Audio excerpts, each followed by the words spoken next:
My name is Chris Teitzel. I'm the founder and CEO of Locker. We do secure secrets management as a service. I'm available on Twitter, TechNerd Teitzel, Drupal.org, Cellar Door. I've been doing Drupal for about 7 years, 10 months, almost at my 8-year anniversary.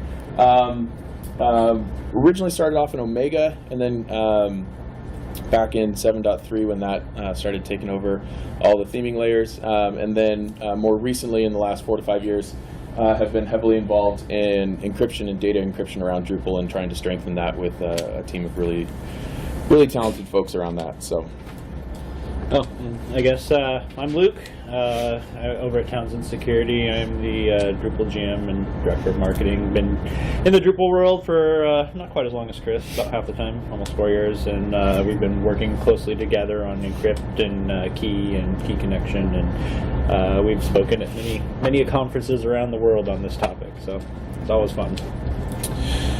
So, this is actually a really fun presentation to give because in 2 to 3 years I get to go back and listen to it again and realize how wrong I was, or then pat myself on the back and realize how right I was. So everything we're talking about here today is going to be kind of what the idea of is looking into the future. And I like to bring up Back to the Future too, because I grew up with this movie. Loved it. And it was like, oh, in the year 2015 we're going to have all this cool stuff. But surprisingly, we don't have the floating DeLoreans and the flying cars and the carburetor Mr. Fusions that are powering our cars. However, it didn't do that bad of a job of predicting the future. Here you see Marty McFly and his son. Unfortunately, we don't have the double tie phase going on. I'm going to try to bring that into style, but next year. But he's wearing a VR headset. And the idea was that he was just sitting at dinner in this virtual world going and doing something. Well, we've got that now, right? So we can go explore these virtual worlds, and something that was, science fiction 20 years ago, 30 years ago is now starting to come into our reality. This one was really cool. There's actually a scene where he pays with his fingerprint. How many people have Google Pay or Apple Pay, right? Everybody, right? So now we can pay with our fingerprint to our taxi driver, and actually we can pay on our fingerprint to our app to our taxi driver when we order an Uber. So that's not too far in the future. Video conferencing, unfortunately he's getting fired here, but the idea that you could call somebody up in their home, talk to them video to video in real time was just something of the future. That could never happen. Yet we're living in that reality. The Cubs did win the World Series, finally. So that was somewhat accurately predicted within actually a relatively short period of time when they actually did. Nike actually did produce this shoe that is self-tightening and lights up and does all that cool stuff. So we do now have self-tightening shoes, even though these ones are thousands upon thousands of dollars. But if you look at all of those and then look at what we have now, this is a snapshot of, I've got some of these at my house, minus the smart coffee maker and the doorbell. But I can talk to a cylinder in my house, tell it to turn my lights to a different color while brewing my coffee pot in the morning and seeing when the garbage is taken out from my doorbell. We're living in a future that we thought 20 years ago could never exist or only existed in the movies, yet now, as we're looking at our lives, we're extremely connected. However, the problem with this is, and like I said, I wear the Apple Watch, I have the Echo at home, I'm integrated into this, but this is all data points that are being collected on you or that are available to whomever is running these services.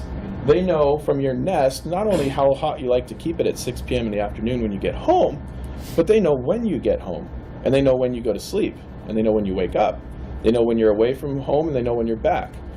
Right? So if somebody was able to access the Nest data feed, they're not just looking at your temperature, they're able to find out more about you. Obviously, the Echo can listen to anything you do.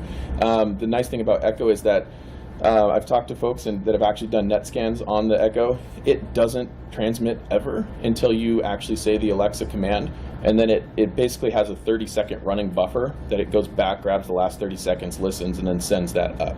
So for now, Amazon's not listening to us 24/7. But again, all of these seemingly innocuous things can turn into data points on you that you may not want to have out there. I don't mean to scare you, but your entire life is now connected, and your digital footprint is expanding. And who you are online isn't just what you type into your computer or interact with on the message boards. You have a large amount of personal data that's constantly being collected on you. Like right now, my heart rate is being collected on me, right? There are very personal data points that are being collected. And I'm not saying this is bad, but as we as developers start building these systems, and hopefully we're the ones of the future that are building these, double tie car floating type of systems, we need to start thinking about what are we asking from our users? What are we collecting on them? How are we collecting on it? And then also, what does that do to our attack vector when somebody wants to get into our systems? And I also sort of think that security, it shouldn't be considered a feature. It should just be built in from the ground up. And just think to yourself as you're building these projects, if this was my data, would I want it protected or not? So. Right. And if you look at the recent breaches, this is a snapshot of the last 2 years in size. You can see our friends here at Equifax, along with the Mossack Fonseca folks. Those are near and dear to our hearts because we are now all watching our credit cards due to Equifax. But you've got, where are we at? Over here, River City Media. That's 137 billion, right? 1.367 billion email addresses that were leaked. So chances are your email address is now out in the hands of a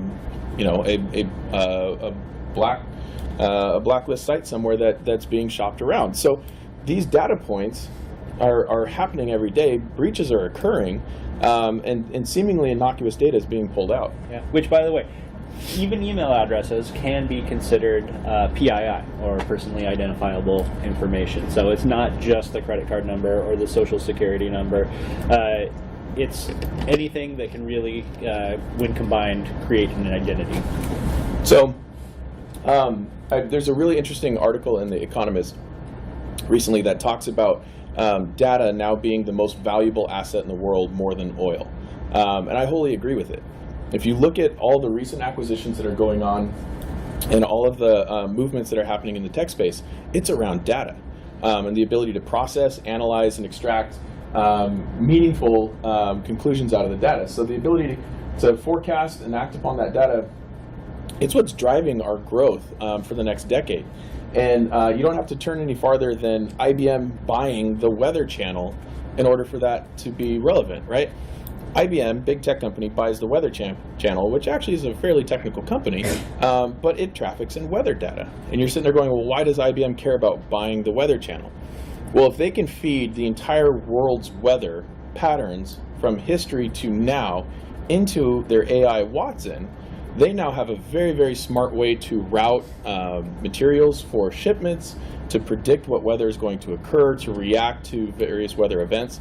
So data, even though it may not seem like it's applicable to what you're doing, it's actually very, very important, and it's becoming more and more valuable to what we do. Yeah, and just to sort of piggyback on this is like a future thing that sort of blows my mind, is Amazon is sort of able to predict like the stuff that you're going to buy before you even buy it, and they will start shuffling those items around in warehouses so that it's closer to you, so that it can get it to you like the next day or in 2 days. That's part of the reason why Prime overnight can occur, is because they're predictively saying, wow, you like video games and you buy the new ones that are out, so we're going to make sure that the new video game is stored in a warehouse next to your location. Just in case you buy it, we can ship it to you faster.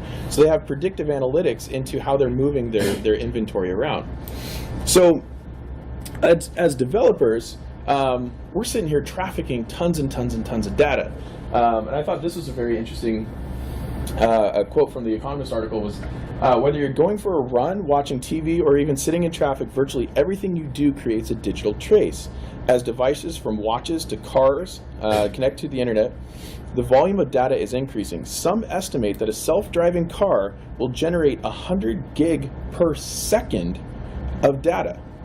Meanwhile, artificial intelligence techniques such as machine learning extract more and more value from that data. Algorithms can predict whether a customer is ready to buy, a jet engine needs servicing, or a person is at risk of disease. Industrial giants such as GE and Siemens now find themselves as data firms and not these old industrial companies, right? So they're now looking at how do we manage and manipulate the data that we get.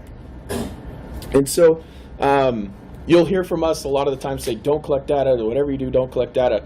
This is the one time that I'm going to tell you, collect data. Like, data can be very, very valuable to what you do. And as I'm going and talking with clients, and we're building websites and securing the data that we're trafficking, I'm trying to predict what data they need, or what data can we collect on the users in a secure manner, and in one that is ethically and morally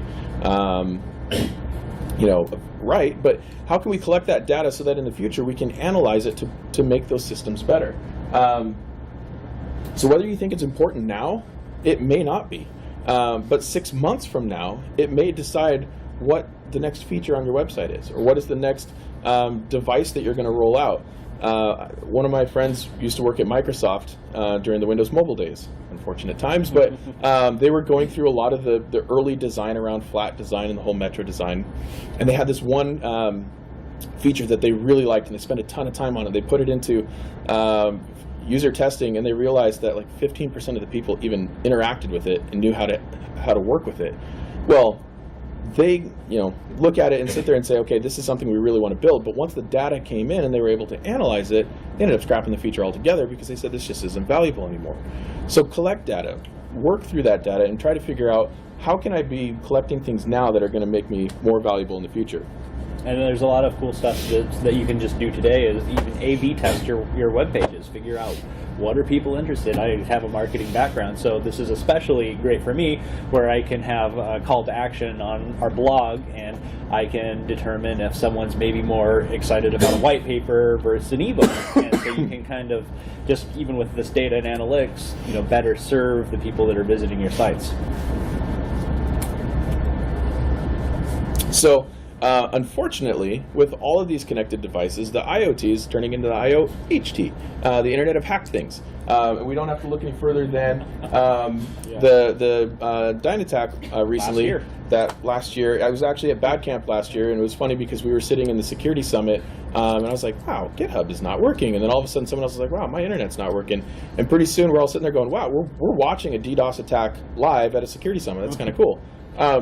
But what happened was the hackers, I believe it was actually, they were targeting it back.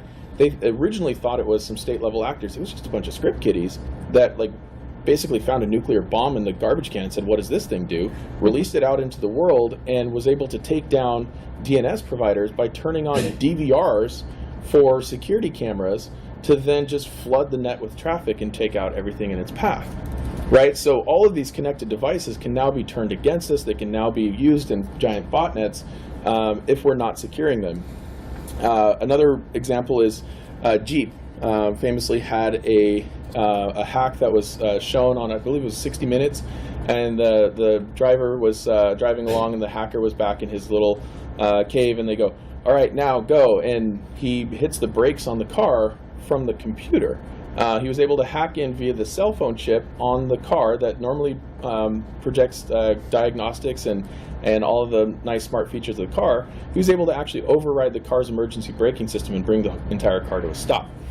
Not good, right? So we're looking at all of these connected devices are actually creating a new attack surface for us. So as we start in Drupal and bringing it back to Drupal, we're now becoming we're now that data hub, right? We're connecting those internet devices, IoT devices together, and we're trafficking that data. How are we protecting that data, and how are we protecting that new surface attack that somebody could access us through an Amazon Echo or an Apple Watch or something that we have now exposed ourselves to? So this is always a fun one to do. So let's do this. Raise your hand if you are from out of California. All right, that's a good section of folks. Keep your hands raised. Lower your hand if you own a pet. If you have a pet at home, lower your hand. And if you have a birthday after July, lower your hand. If your birthday is after July, lower your hand. So if you're July or earlier. So 3 questions that I could find on your Facebook account that's seemingly innocuous data, like, oh, here's a picture of me and my dog, right? oh, here's a picture of me at home in Georgia, and happy birthday to me, or everyone's posting happy birthday on your Facebook wall, we've now narrowed a room down to 2 people, 1 person. Yeah. So it's very easy to take seemingly innocuous data and turn it into something about a person and identify that person, and it's social hacking is what it is. And so identity theft isn't the only goal of a breach. So folks aren't out there solely to get your email address or your credit card number, because often if they do get your credit card number or they get your social security number, it can get shut off pretty quickly. But if they can access a lot of your personal data about you, they can start piecing together a social hack on you that gets them into much more accounts and can get into much more nefarious places, if you will. So corporate espionage is an example, and also political gain. We've been seeing this recently where using phishing attacks and spear phishing attacks to go after specific email accounts and breaching systems is becoming more and more common. So the thing about this is, as you're collecting personal data, when I was talking earlier, like, do collect that data, let your users know what you're collecting, let them opt in or out of it. It's not just the right thing to do, it's starting to become the law. And if you look at GDPR in Europe, that's putting in privacy as a law for European citizens. Now, if you're building websites and applications that even work with European citizens, you're now under GDPR and you're held to compliance, even if you're based in the U.S. And that can be fairly destructive for a company, because under the most egregious attack, and of course this isn't every case, they've allowed for up to 4% of yearly turnover to be the fine for a breach of GDPR. So if you look at an Equifax type breach, that could be up to 4% of Equifax's yearly revenue as a fine. And so they're starting to levy, or be able to levy, these higher fines against companies to force security to not be a cost of business, but to actually hurt the folks that are implementing the bad practices. I think you're going to hear a lot more about GDPR. It's a fairly new one, but it seems to be very serious. Of course, we have these other compliance regulations that you probably have heard of. And my guess is, being at UC Berkeley and in this area, a lot of folks are education or some sort of EDU. We have some EDUs in here. So EDUs are really fun because not only are you held under PCI for any of the online commerce that you do, you're also held under HIPAA for all the student records that you have and the health records. You're under FERPA, and then if you're in a government system, you're under FISMA and all these other regulations that are passed down. So you don't have just one that a lot of websites have to look at. You're in an ecosystem that has many regulations. Fortunately, though, they share a lot of the same sort of data security requirements. So it's, you can start to check things off pretty easily for multiple regulations. So talking about GDPR, May 25th, 2018, enforcement begins.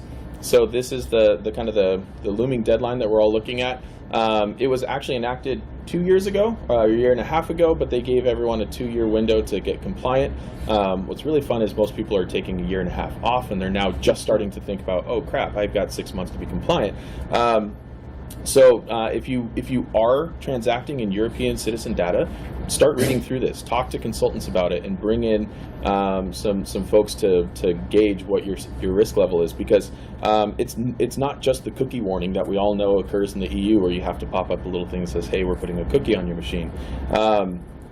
It's about data portability and the right to be forgotten. So if somebody asks you to delete their account, you need to delete their account and all records of their account ever.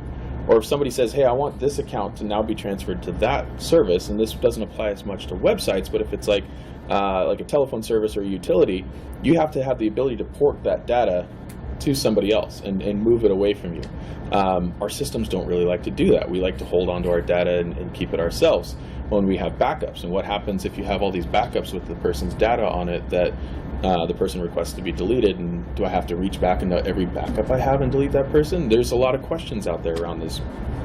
But then also it's putting in anonymization, pseudonymization, and encryption. So you're going to have to start looking at the data that you're collecting on folks and saying, I can't store this in the clear in my database anymore, right?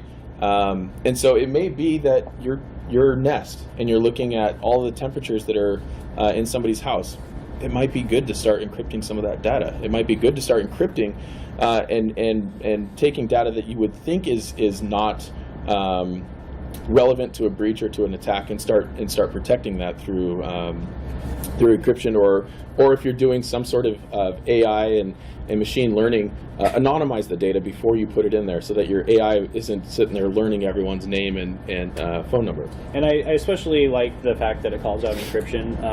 One of the really funny things about a lot of the compliance regulations around here, they'll say do encryption or compensating controls, and a lot of times encryption has had in the past a reputation for being difficult and expensive, so they're like, oh, or compensating controls, it's like, so you're saying there's a chance I don't have to use encryption. Yeah. But really, like with HIPAA, they say if you are encrypting that data, HIPAA doesn't say you have to have encryption. However, what it does say is if you have a breach and that data was encrypted and you're properly managing the keys, you still have to go to HHS and say, hey guys, I had a breach here. And they'll say, okay, were you encrypting that data? Were you managing the keys? Okay, you didn't really lose data, it's just you lost a bunch of encrypted garbage. So you aren't responsible for a data breach notification.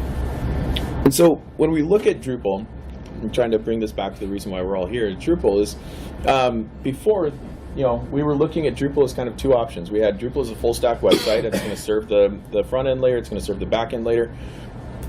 But more and more now, we're building Drupal as a headless resource, as a headless data source, because out of the box, it's very API driven.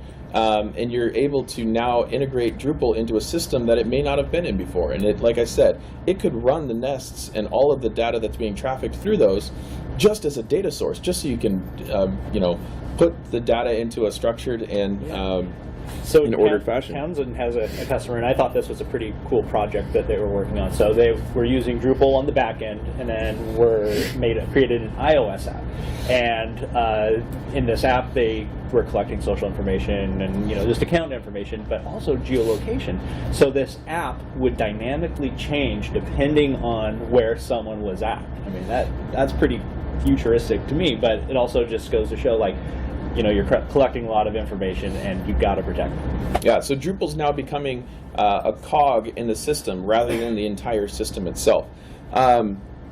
The OWASP top 10, these are kind of like the big security topics to look at. There is a new version for 2017 that's coming out. It was proposed. There was some, as all communities have, some debate around whether it was correct. So they're going through and revising some of these. So this is not final. This is not the final 2017, but this is pulled out of the recent discussion. And these are kind of the top things to be looking for. Injection, SQL injection, a way that somebody can just insert themselves into your system and off they go. We all still have the cold shivers of Drupalgeddon that we think about and have the war badges to live through. For those of you that weren't around during that time, it was the largest single vulnerability that was found in Drupal, and it was a data or a SQL injection attack that rendered any Drupal 7 site vulnerable. And within hours, there were automated attacks crawling the web, hacking and attacking websites. And so it was not a fun day for sysadmins, DevOps, and everybody else in the Drupal world. Authentication and session management. So being able to steal somebody's session as your Nest or your Echo logs into the account, can somebody hijack that and make a request into your system and make it look like I'm somebody else? Cross-site scripting, this is where you're able to inject code into somebody's website so that you can add scripting and all sorts of bad stuff to somebody's website. Access controls, security misconfiguration, this is a big one.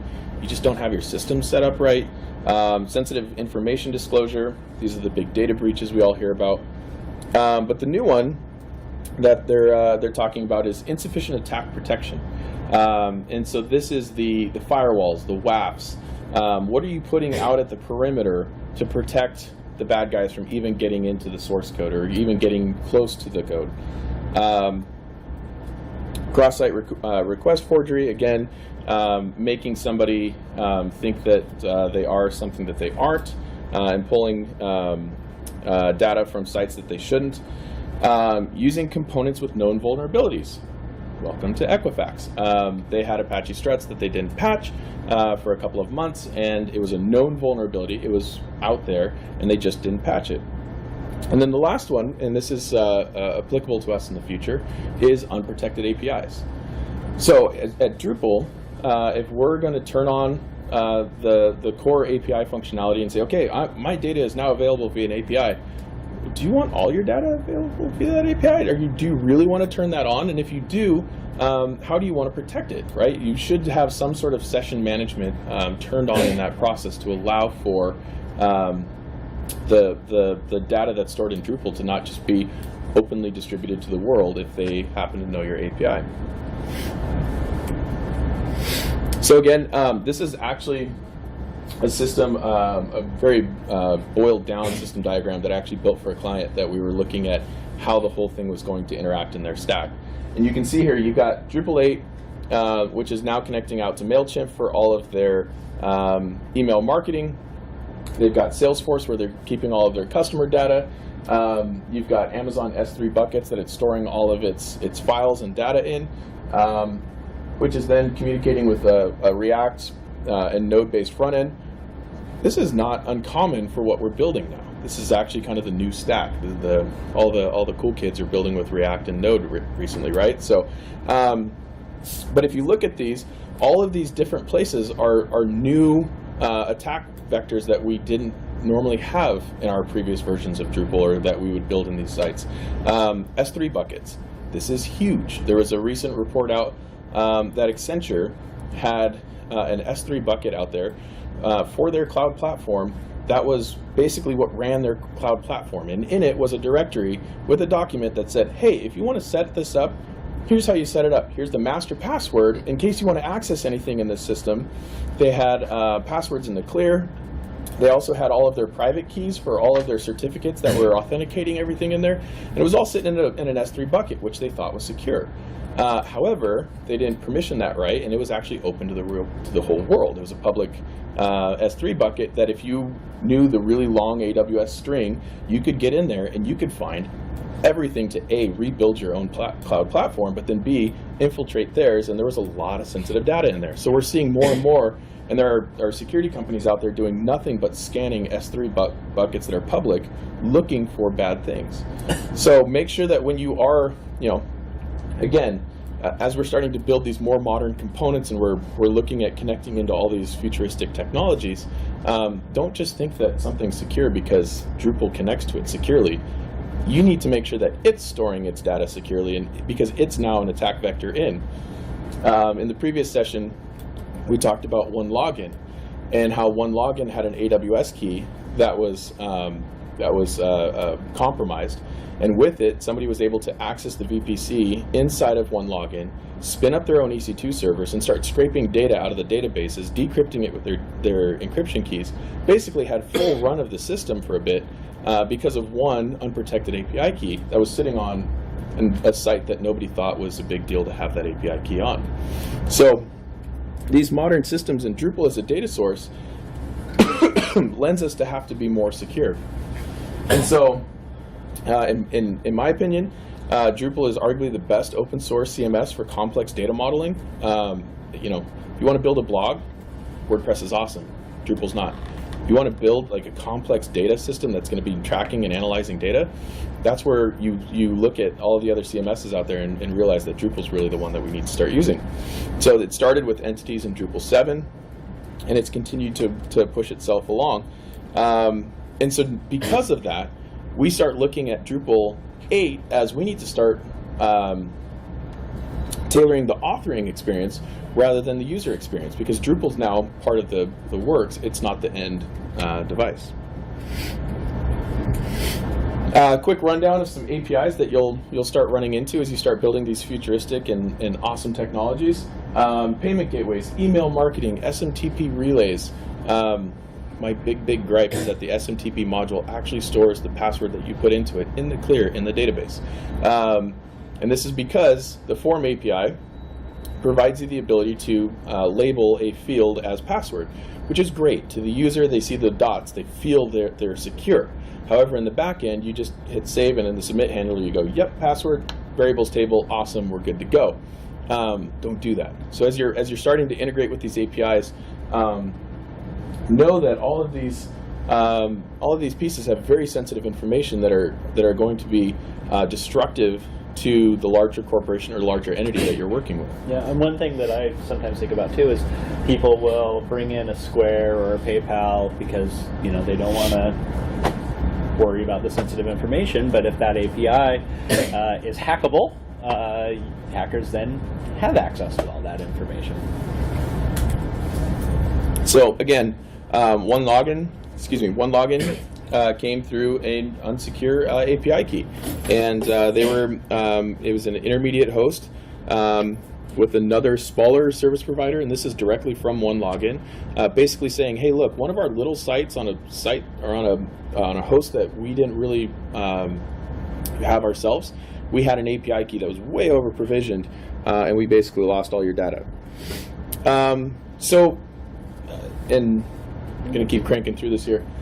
Security starts at the top. So if you're a team lead, if you're a lead developer, even if you're a junior developer wanting to get to the top, you need to grow a team mentality of security, and that starts at the top. It starts at the lead. I always like to say, when you're doing postmortems, and do postmortems, because things happen, you will get hacked, it will occur. It's how you react to it, and as a leader, it's how you enable your team to go through it that makes you better. So have that postmortem. Don't point the finger of blame at somebody, and then ostracize that developer because they made a mistake. Because frankly, we've all done them. It's just that was the one that was uncovered and not yours. Yeah, try to create a culture of security. And it can be as simple as just like acknowledging data breaches that are out there, and like how could we not do that? Use password managers. It's just data breaches happen. I think one of the more interesting things too is, as we talk to a lot of people, they say, "Oh, I'm too small to be a target," and actually, the small and mid-sized companies are actually more of a target than the larger enterprises because they don't have the security controls in place or the people to man them, and so don't consider the size of an organization when thinking about security. And the great example of this is, how many people remember last year when S3, or was it this year when S3 came burning to the ground and just took out basically all services on Amazon with it? Yeah, and it was a developer who fat-fingered a command, and rather than wiping a single table, they wiped all of S3. And it rippled through the entire system, and then when S3 went down, Amazon realized, oh crap, we actually have a lot of services internally that also rely on S3, and the whole thing started burning to the ground. In the post-mortem on that, if you go back and read, they don't blame the developer, they blame themselves for not having the guards in place to prevent that developer from doing that. And I thought that was really interesting, is that as we start to look at this threat landscape and things are getting kind of crazy out there, don't blame the developer, blame the process that allowed that developer to do what they did. Yeah, don't be the Equifax CEO. I love this comic. I don't know if you can read it because of the resolution, but it basically is the bearded developer saying, hey, I really want to hire somebody in to do security, and it's at the beginning of the process, and they said, yeah, let's hold on that. And he goes, hey, the project's almost done. We should probably have a security audit. It's, oh, no budget for that. Sorry, we're almost about to launch. Hey, the site's been on, and it's been out there for 10 days, and I really think we should go through some security audits. And yeah, don't worry, we'll take care of it later. It's running fine. And then all of a sudden, it's like, oh dear God, the site's down, data's breached. Like, what's going on? And the developer's sitting there going, like, you got to be kidding me. This is what we have to deal with every day as developers. But even though you go through each of these boxes in your daily life, don't be discouraged. Like, continue to be the person in the first box in the initial meeting, raising your hand saying, hey, I think we need to do a security audit on this. Or, wow, we're about to build the coolest, flying drone delivery service with, geolocation and facial recognition, maybe we should think about what security means for this project, right? Be the person that's proactive on the security. So again, team best practices, don't discount security concerns. If somebody raises their hand and says, hey, I think this is a security issue, listen to them, research it, and even if it's not, don't just brush somebody off to the side because they may be a junior developer, because that junior developer may have found a hole in your system. Always ask yourself, as you're building these new cool systems that you're building, what happens if this data gets out? Is this going to be really bad, or is this not going to be that bad at all? And then how do you protect it? Always use tools to protect your services. So password vaults. I make sure everyone on my team has one password. I love it. I use it. And the best password is the one that you don't know. So everyone on your team uses it, and then you're enforcing best practices, but you're enabling them to do it. Again, WAFs and CDNs help protect you from the DDoS attacks and from script kiddies coming and knocking on the door and trying to get in. But then if an event occurs, breathe. This is going to happen. You're going to get through it. The day will end, and tomorrow will be there. Back up. This is the big thing is, as developers, it's like, oh, the breach is there. Well, I'm just going to patch it, and off it goes. But if you didn't back it up, you don't know the system status of where it was. You need to go back and analyze it. But then also, you want to know why that occurred, rather than just patching it and pushing it out. Review your logs. Yeah. So review your logs, look through things, and don't just immediately start to fix. And then again, do postmortems. Walk through with the team. Walk through the logs. Walk through the backups, and say, what happened? Why did this happen? And then how can we prevent it from happening again without pointing the finger at the person who put the bug in the first place? Real quick, if you're at the last session that we did on security, this will be a little bit of recap, but Encrypt module and the real AES module allow you to do AES 256 encryption on your data, which is sufficient enough for anything you need to do. If somebody's going to brute force that, it's going to take more time in the universe and more energy than we've ever had to guess the keys, so you're pretty safe unless they have some crazy quantum computing device. The key module is going to store all the keys for the encryption, but then also all of your API keys. You can now start to store that in the key module. Really cool feature that we just released to dev this week, and it'll be out after some more testing into the full release next, is that key is now going to ship with an override feature that allows you to override any value anywhere in config with a value in key. So no more you're going to have to rely on patching modules or trying to maintain and make sure different people track with what key's doing. You can put a key into key and say, I want it to override this. You can even override your site title if you really want to store that somewhere outside of your site. To sort of simplify, the reason for key is you don't want to leave the keys to your data or your house under your welcome mat. I mean, that's what that solves.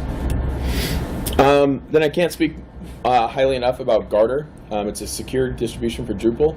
The nice thing about Drupal 8 is that you can actually apply distributions on top of a site that's already in existence. So you don't have to start with it like in Drupal 7 where you built with this profile. You can now just drop this on top of a site you already have. Helps Drupal meet a lot of the enterprise and regulatory needs that are out there. It's constantly being looked at and groomed over by security professionals and folks that are in the security environment within Drupal. And it's kind of a collection of all the best practices and all the best modules put into one place. And the idea behind it is that it should just work. And should bring down the barrier for implementing secure practices in Drupal. And Mark Shropshire from Media Current heads that up. And we actually did, it was last week. Did a webinar with him on security by design, security for Drupal.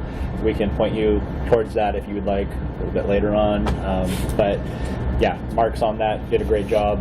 Lots of great information about Guardr. This is a quote from Drew Gorton, a good friend of mine, and I heard it at mid-camp last year, and I just love it, so I put it in all my slides.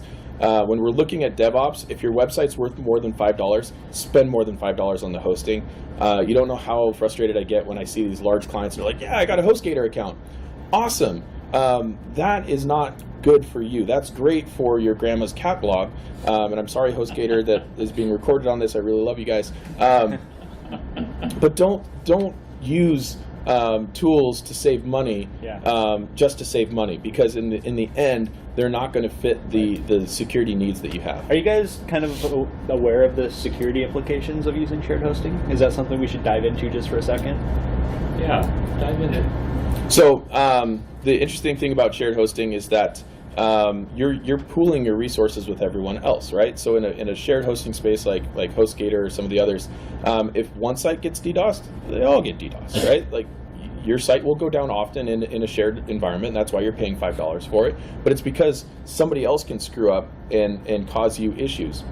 I had an old Drupal 6 site that had the I believe it was the advanced cache module installed on it. And it creates this really fast, for Drupal 6, caching system.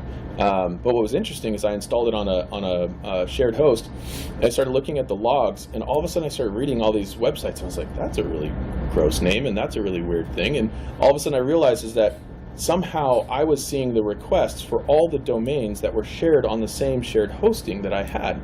I wasn't getting their information, but just from where I was, I could see all the other websites that were on my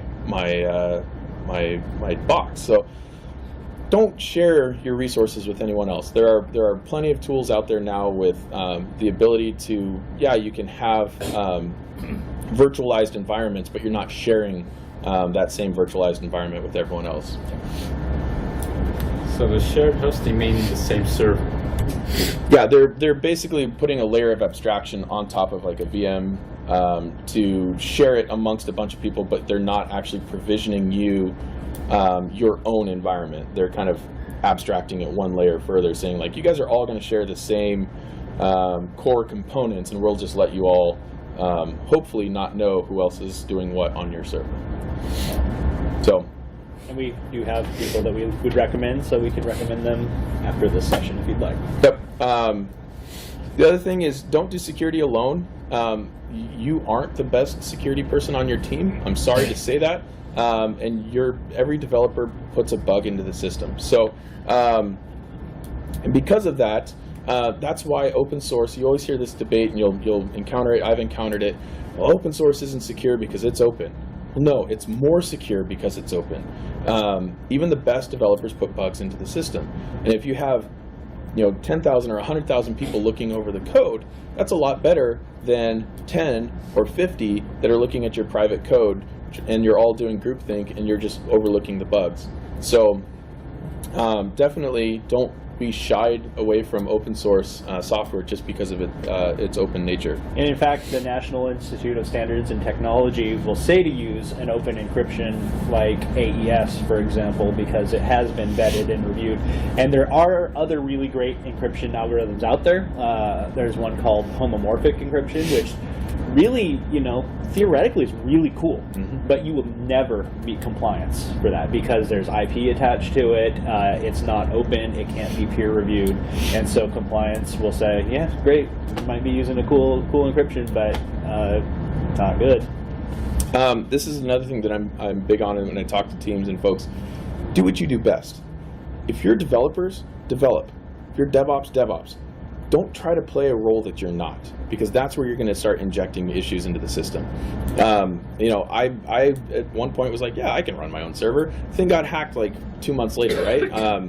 I'm not DevOps. I know I'm not DevOps. So why should I be doing DevOps? And so start looking at your team, looking at the skills and abilities that you have. And if you're not the expert in it, hire the experts that are. So go to the hosted platform, go to the providers that are going to give you the service that you need, and in the end, you're actually going to be better off and spend less money when you're not breached and you're not running into all of these security issues. And then continually reevaluate. Just because something worked for you now, and as we're talking about the future of security, right? Just because it works now, it doesn't mean it's going to work 6 months from now. It doesn't mean it's going to work 6 years from now. And as you start to inherit these systems that are 4, 5, 6 years old, don't just assume the devs back then knew what they were doing. Because I've inherited those systems and they're bad. Like I've been handed database of 10,000 credit cards, and it's like, hey, here's my customer database. And it's like, oh yeah, by the way, here's all of their credit card data along with it. That's not good. But the developer 6 years ago didn't understand that. and everyone just assumed, well, that guy knew what he was doing, and the next person assumed the person before him knew what they were doing. There just might not even have been the tools to protect it back then either. But again, security doesn't have to kill the fun. Go out, build the new things. Use the Apple Watches. Go build. What's really cool is there actually is an Alexa skills module for Drupal 8 now. You can start building Alexa skills on your Drupal 8 system. I remember Dries did a presentation in showing off, Alexa, what's the price of rice today? And your local shop that has the Alexa skill could tell you, what's the price of the product and if there's any coupons going on. Do that. The future of the web is fun. We're doing some really cool stuff, and just because we can dream it up now doesn't mean that we should stop doing it because it's not going to be secure. No, make it secure. Go try to do what you want to do and make it secure. And then use Drupal to create the next generation of IoT devices. I really do think, again, Drupal's inherent data modeling and data collection and capability to manipulate and store the data is a powerful feature. And when used in a secure manner, I think we can go power some really fun technologies. Yeah, and just as a CMS, I want to, just because we're here talking about Drupal, but I think it really is a very secure CMS. I mean, we have a whole security team kind of to back look at everything and make sure that we're secure, and you can't say that for all other CMSs out there. So, thank you. We are a little bit over time as usual, but we can take a couple questions really quick, and then we'll hang around for a couple of minutes if anyone has any extra questions too. So, yes. Yes.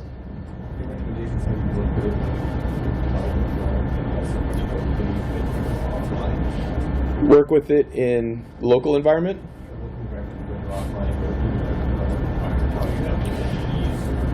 Right. So the key module, it stores the settings about the profile. So we create profiles, and in that profile you say, I want to store with X server or X service or locally or whatever. There is an option for config, and that allows you to store it in the database. Don't do that in production. But if you're working locally, I tell folks like, hey, even if you're working with something offsite, you can flip that to config, put in a system or put in a value there, and start messing with it locally.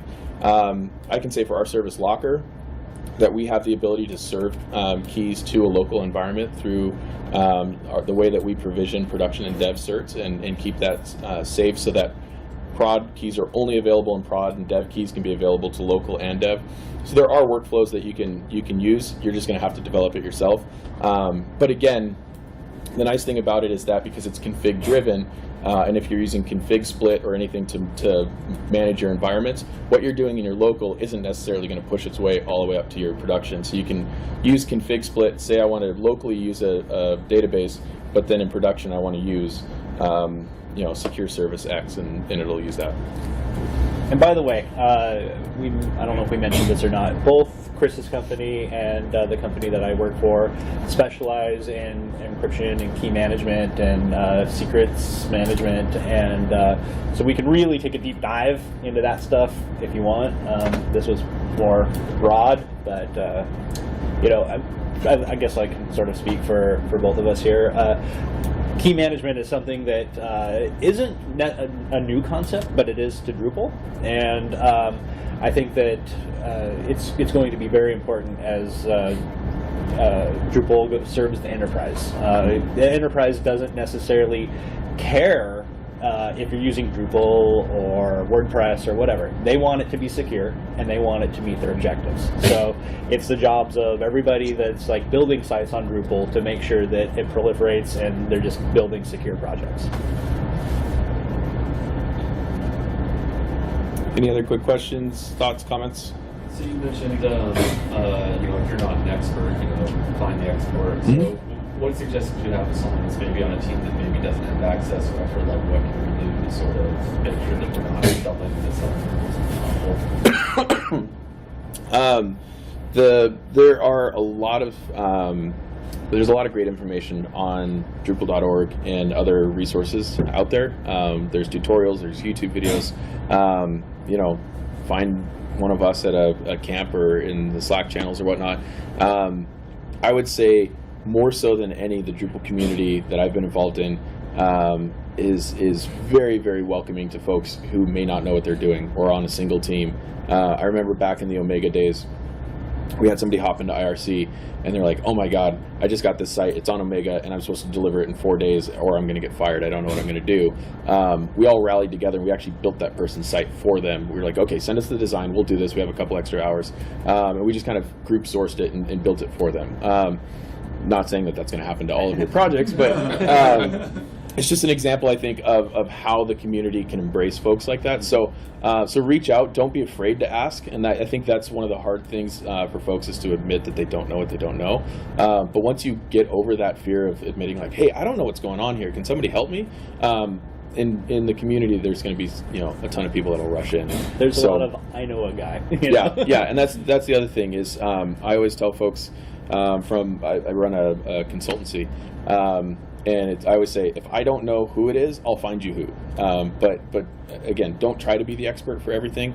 And if you're working in a small shop or a nonprofit that may not have the resources to go out and hire top tier consultants, look for those that can point you in the right direction. So I can't speak enough for the community and just the services that are available out there. And real quick, the D.O now is starting to list what modules are covered under security advisory and which ones aren't. That's a great resource for you to just take a quick look and say, is this covered under security or is it not? If it's not, maybe contact the developers or look up their history and see what else have they worked on. I've got modules I'm involved with that aren't under the security advisory, but they're, I want to say, like Encrypt 8 isn't technically under the security advisory because we haven't hit a full release, but you've got all the brains around encryption working on it. So you can start analyzing and looking at that, but that base level of under the security or advisory or not is a great way to look at it too. And I think sometimes vendors even can help, right? So Townsend Security, we are a participating organization with PCI, so we are involved with that and we deeply understand it. We have people on staff that are involved with PCI. So while our products and solutions that we sell are encryption and key management, we have a pretty deep understanding of like what you might need to be concerned about in regards to PCI. Any other questions, thoughts, comments? Awesome. Well, thank you for coming out. I know it's late on the day, on the last day, so we appreciate you coming. If you have any more questions, find us online. You can reach us at Twitter or the Slack channels or whatnot. We look forward to talking with you more. One other thing, though, we have created a lot of content on this, blogs, webinars, podcasts. If you're interested in something, we can make sure we send you some resources. I mean, we do a lot of that. So, anyway, thanks for coming. Thank you.